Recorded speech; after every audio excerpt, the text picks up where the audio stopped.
Hoy, en General Managers, ¿quiénes son los mejores sophomores para este año y qué esperamos de ellos? Comenzamos.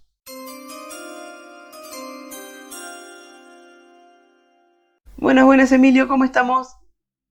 ¿Qué tal, Toby? Cuarta semanita ya del canal, ¿eh? Esto va cogiendo forma y quieras que no, se van formando las ligas y hoy toca hablar de los sophomores.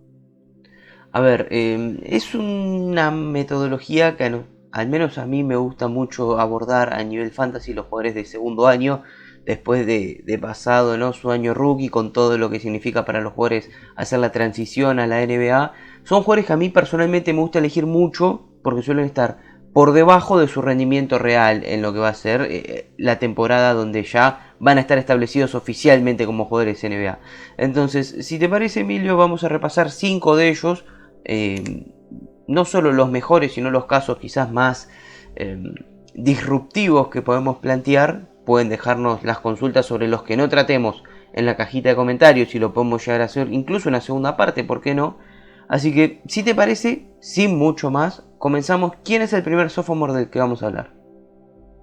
Bueno, el primer sophomore del que vamos a hablar es LaMelo Ball, uno de las grandes sensaciones del año pasado, un jugador que aportó en muchas categorías, que para ser rookie fue una gran elección fantasy y quizá sea del jugador sobre el que nació este vídeo, ¿no? Porque en realidad teníamos pensado en un principio, en un vídeo beta, hablar de dónde colocar a LaMelo, pero luego surgió la opción también de Edwards y de otros muchos jugadores que ahora veremos a continuación. Bueno, vamos a empezar con quien realmente nos dio la idea para este vídeo y que yo creo, Toby, que hay mucho que hablar de él porque es un jugador bastante especial, 15,7 puntos, 6,1 asistencia, 5,9 rebotes en menos de 30 minutos, con muchas lesiones, buenos porcentajes en tiro de campo para lo que se decía de él como tirador en muchas ocasiones. Ya sabemos la familia Ball, la fama que tiene en el tema del lanzamiento. Y bueno, rodeado de otra manera, de una manera diferente, parece una línea continuista en Charlotte, pero quizá su importancia en el equipo crezca, Toby, y esté rodeado de otra manera. A ver, viendo las estadísticas, ¿no?, que estamos teniendo en pantalla, lo primero que podemos determinar es que es un jugador que suele acercarse, o al menos tiene buenos números con respecto a los triples dobles. Hizo algunos en su temporada rookie, nada nos hace pensar de que no podría hacerlos también en su segundo año. Y aunque tiene que mejorar un poco porcentajes, especialmente en el tiro de 3 puntos, es un jugador que aporta bastante, 1,6 robos, 0,4 tapas para un base, está muy bien. Quizás las 2,8 pérdidas también es un tema que va a tener que mejorar, pero bueno, también es porque tuvo demasiado tiempo el balón en la mano y quizás ahora va a estar mejor rodeado y no va a tener que forzar tanto. Pero yo sé que lo que a vos más incógnita te genera, ¿no?, es Gordon Hayward. Cómo puede afectar al juego de los Hornets y especialmente cómo puede llegar a encajar en el LaMelo sistema, que fue un poco lo que usó James Borrego el año pasado. Sí, ese es el tema principal. Vimos al mejor LaMelo sin Gordon Hayward. En ocasiones, obviamente, hicieron buenos partidos juntos, pero en tema de volumen y en tema de juego, sabemos que Hayward, pese a ser un small forward, es un jugador que aglutina mucho juego en ataque y que era uno de los secretos también de Boston a la hora de ordenar el equipo. Lo sufrieron mucho en cuanto a establecer roles y a establecer un orden en ataque. Y aquí en Charlotte yo creo que no va a opacar el crecimiento de LaMelo, pero vamos a ver cómo reestructuran todo para que LaMelo siga creciendo y, hombre, se vea reflejado en cuestiones fantasy. ¿Quién es el siguiente, Toby? Porque también posiciones parecidas, sorpresa de primer año. Vamos con el segundo. Vamos con Tyrese Haliburton. Después vamos, antes de terminar el video, vamos a hacer una especie de proyección, si te parece, Vale. a ver dónde ubicaríamos a cada jugador. Tyrese Haliburton, el jugador de Sacramento, casi uno de los robos del draft del año pasado. Estuvo cerca incluso también en la votación por ser el rookie del año. Lo hizo muy bien en un equipo que sabemos que es un poco disfuncional, ¿no? Sacramento, que siempre, hasta a nivel fantasy, nos deja un poco fríos. Más allá de Aaron Fox, tampoco tienen grandísimos valores fantasy. Por lo cual Haliburton, bueno, viene de un año sólido, 13 puntos, 5,3 asistencias, 3 rebotes en 30 minutos. Un jugador muy versátil, muy inteligente a la hora de jugar a este deporte. Con buenos porcentajes también, ¿no? El 40% en triples a mí me sorprendió, pensé que era un poco menos, pero habla muy bien de él. Y va a ser fundamental de que pueda mantener estos porcentajes y mantenerse como este jugador tan sólido, inteligente y especialmente que no comete tantos errores. Porque como si fuese poco, Sacramento eligió otro base más en el draft. Estamos hablando de Davion Mitchell con el pick 9. Y se nos plantea un poco la incógnita de cómo va a ser Luke Walton para repartir los roles entre Fox, la estrella consagrada, Haliburton, el jugador de segundo año que lo viene haciendo muy muy bien, y Mitchell, que es un perfil distinto a ellos dos, más defensivo y también más point guard clásico. ¿Cómo se puede encajar a estos dos muy buenos jugadores que tienen? Caso extraño lo de Sacramento, quizás hacia una evolución del baloncesto más moderna en cuanto a lo que nos estamos encontrando. Y va a resultar interesante cómo pueden los Kings combinar a estos tres jugadores, que han sido tres grandes apuestas en el draft, que de momento las dos primeras han salido muy bien, y este Davion Mitchell también tiene muy buena pinta. Haliburton sabemos que es un jugador muy seguro, solamente hay que ver sus números también en cuanto al ratio pérdidas asistencias. A mí me gusta mucho también en Fantasy. Veremos el año de Haliburton. Ya luego daremos la estimación del rango de este jugador.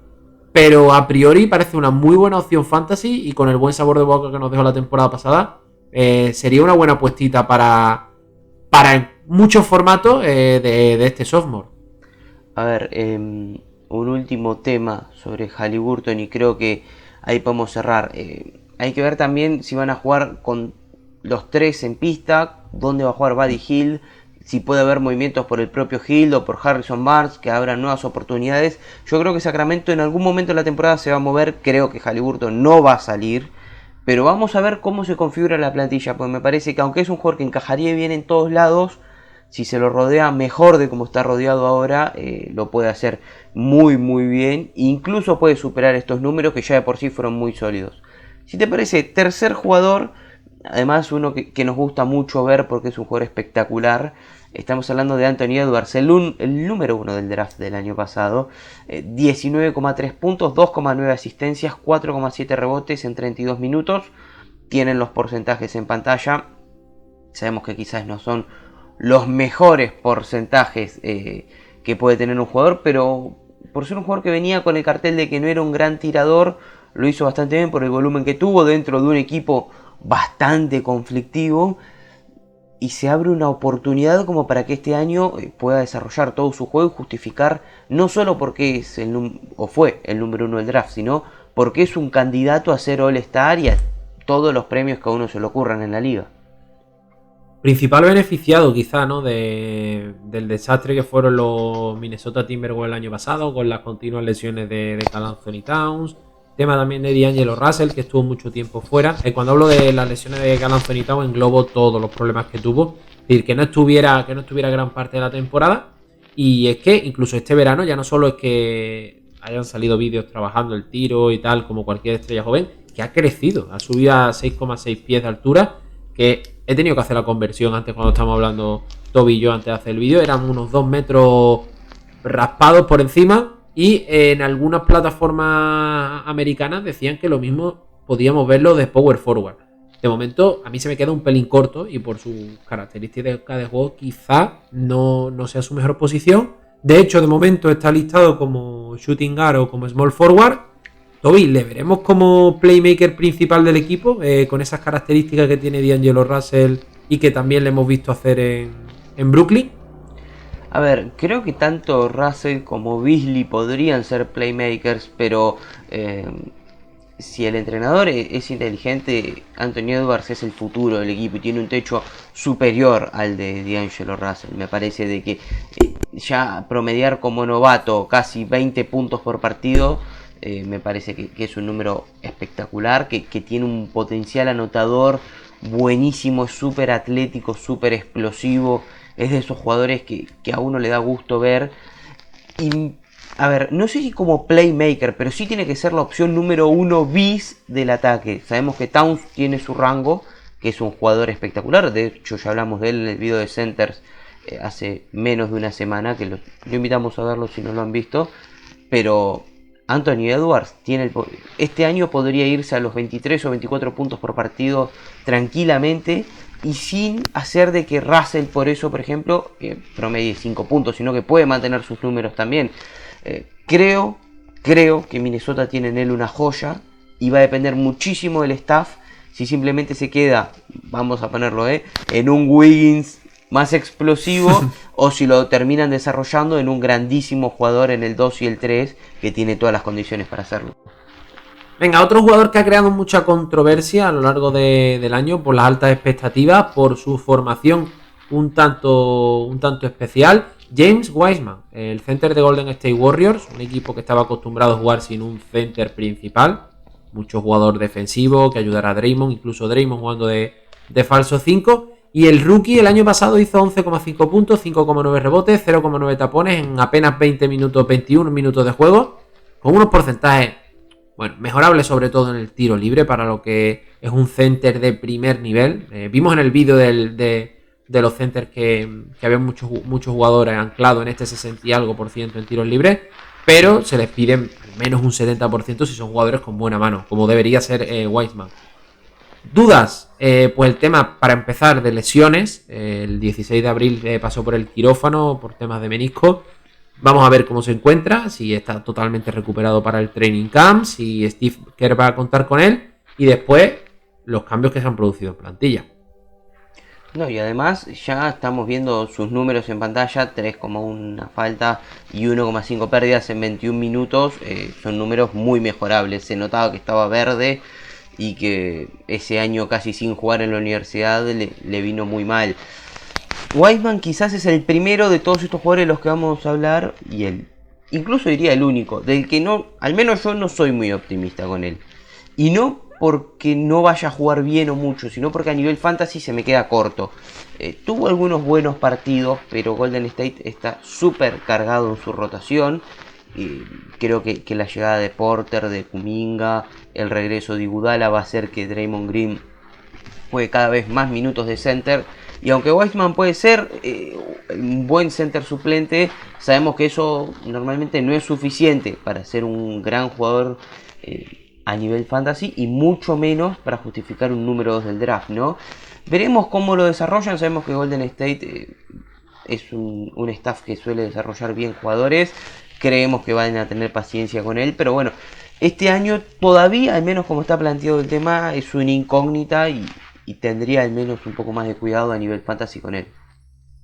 Sí, lo que comenta, el tema de cómo está rodeado, no ser ni la primera ni la segunda y quizás ni la tercera ni la cuarta opción en ataque, hace que su stock fantasy pueda bajar un poco. Yo tampoco soy optimista con él.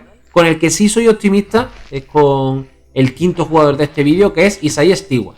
Hemos decidido meterlo en el vídeo porque muchos nos preguntáis por él, y es verdad que es una de las grandes incógnitas por cómo se ha movido Detroit, por cómo creció él al final de temporada, y también por ser una sorpresa al inicio cuando nadie esperaba que fuera un jugador potable en fantasy, por estando Griffin, con el fichaje de Plumlee y por cómo se iba a mover Detroit.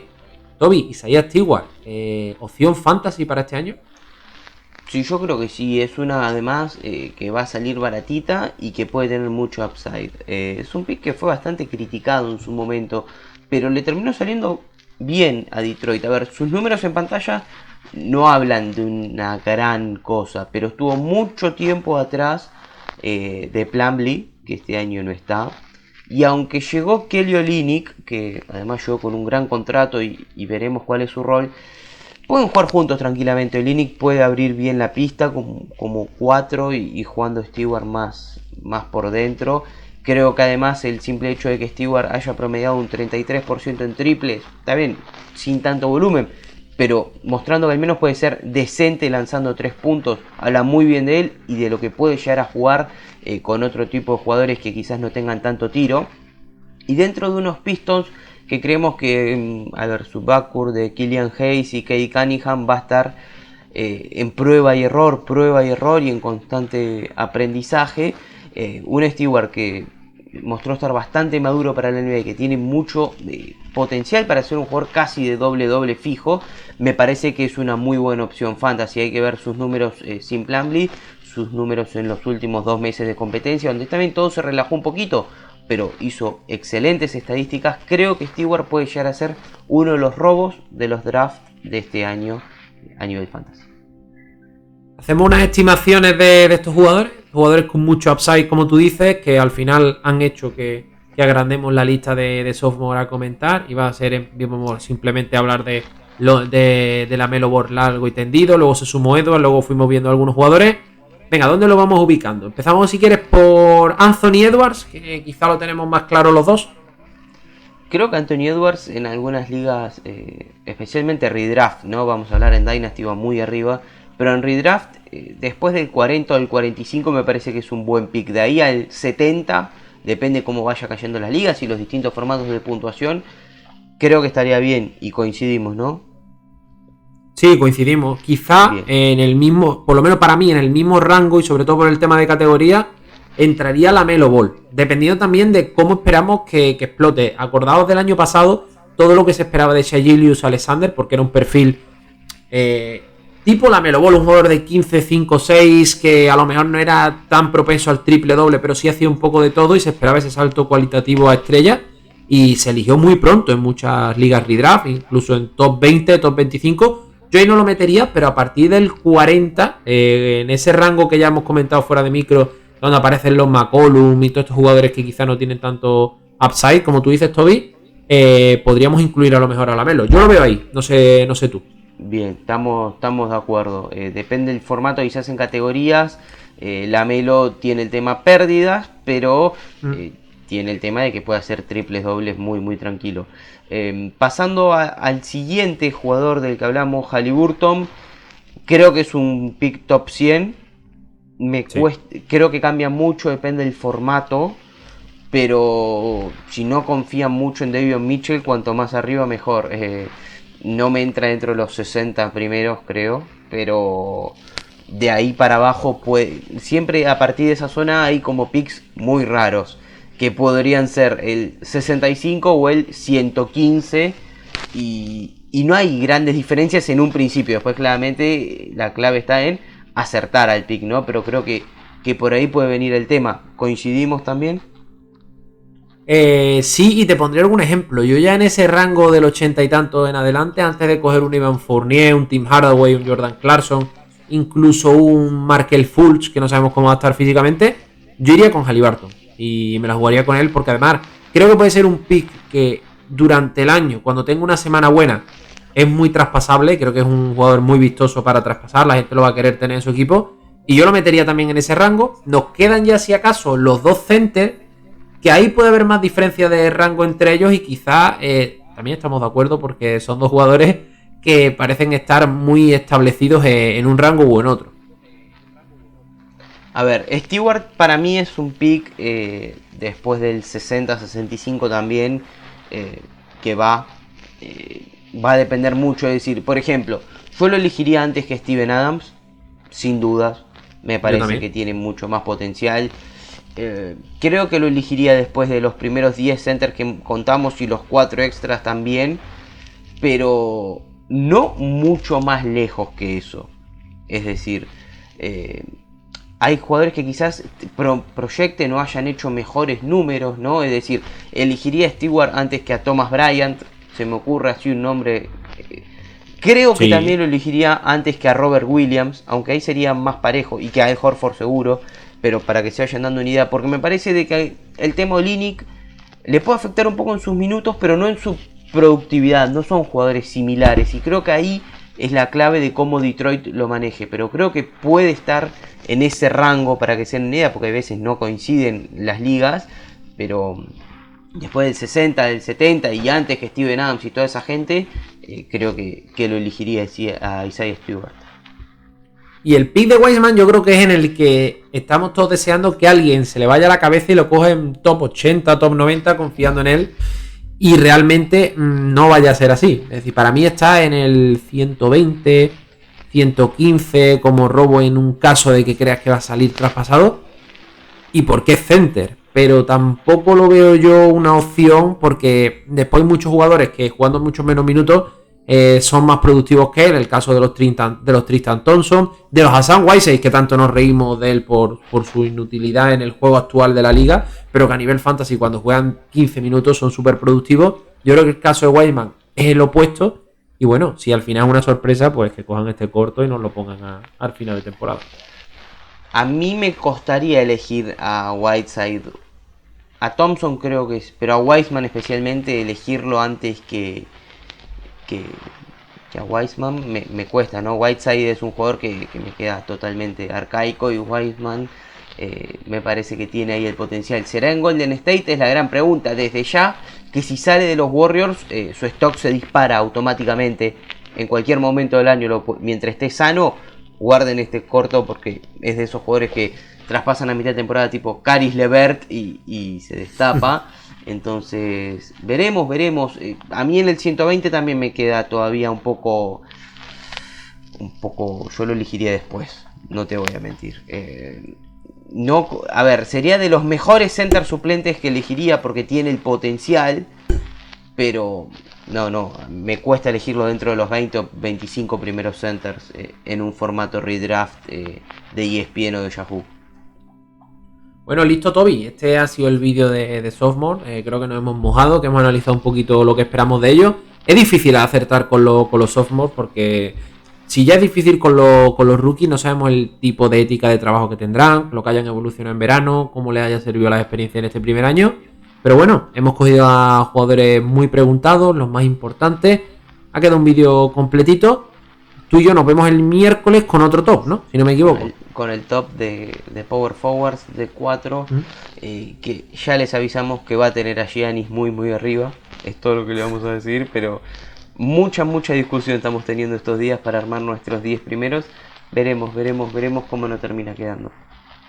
Y tranquilidad, porque si no aparecen muchos Power Forward que vosotros consideréis Power Forward y nosotros lo metamos en el Small Forward, aparecerán la semana que viene en el Small Forward porque vamos a hacer un serial, estamos cubriendo toda la pretemporada. Ya sabéis que quizá para algunos a lo mejor es demasiado pronto, pero sabemos que no vaya a faltar y que vaya a ver los vídeos conforme se acerque el draft de vuestra liga. Os recordamos que sacamos el viernes pasado un vídeo sobre errores comunes a la hora de elegir en un draft, que os puede ser muy útil, un vídeo muy cortito, que es muy ilustrativo y con el que os sentiréis identificados en alguna de los que nombramos, porque nosotros así también lo sentimos. Así que nada, Toby, nos vemos el miércoles, cuídate y nada, disfruta. Nos vemos, Emilio. Chao. Chao.